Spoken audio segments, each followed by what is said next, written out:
दोस्तों, पार्ट 2 में हम देखते हैं कि डिमेंशनल इफेक्ट के कारण जीहो रिफ्ट के अंदर आ गई है।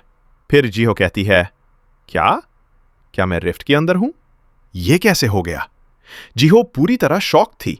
तभी वो अपनी जान बचाने के लिए भागने लगती है। भागते टाइम जीहो को एक नुकीली चीज लगती है और इसके कारण उसके हाथ से खून निकलने लगता है। उसके बाद वो देखती है कि सब जगह नुकीले कांच जैसे टुकड़े पड़े हुए हैं। फिर जीहो को एक दुकान टाइप जगह दिखाई देती है जहां से वो सरवाइव करने के लिए खाना पीना और सामान खरीद लेती है। पर दोस्तों, ये सोचने वाली बात है कि रिफ्ट के अंदर एक दुकान भी हो सकती है। खैर, कहानी को आगे बढ़ाते हैं। हम देखते हैं कि जीहो बहुत उदास हो जाती है। मैं कैसे सरवाइव कर पाऊंगी? लेकिन फिर वो अपने आप को इमोशनली संभलते हुए आगे बढ़ती है। तब उसकी नजर एक टूटी हुई बड़ी सी बिल्डिंग पर पड़ती है और वहीं उस बिल्डिंग पर जीहो को एक सर्वाइवर फ्लैग दिखाई देता है। वो फ्लैग देखकर जीहो को थोड़ा राहत मिलता है कि शायद इस रिफ्ट में वो अकेली नहीं है। लेकिन तभी अचानक से जीहो के पीछे एक ऑक्टोपस टाइप टीमेन आ जाता है और दोस्तों, वहां जीहो के हालत सच में बहुत खराब हो जाते हैं। अब हम देखते हैं कि जीहो एक खतरनाक ऑक्टोपस टाइप मॉन्स्टर से बचकर भाग रही होती है।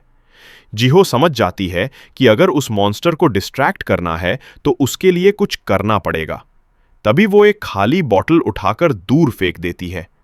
बॉटल गिरने की आवाज सुनकर मॉन्स्टर भटक जाता है और उसका ध्यान उधर चला जाता है। ये चल सफल होने के बाद जीहो तेजी से आगे बढ़ती है और फिर वो एक बिल्डिंग के अंदर पहुंचती है जहां उसकी मुलाकात एक छोटी सी लड़की से होती है। वो लड़की धीरे धीरे जीहो के पास आती है और उसे अपने साथ एक कमरे में ले जाती है। वहां जाकर जीहो देखती है कि उस लड़की की मां एक कोने में पड़ी है।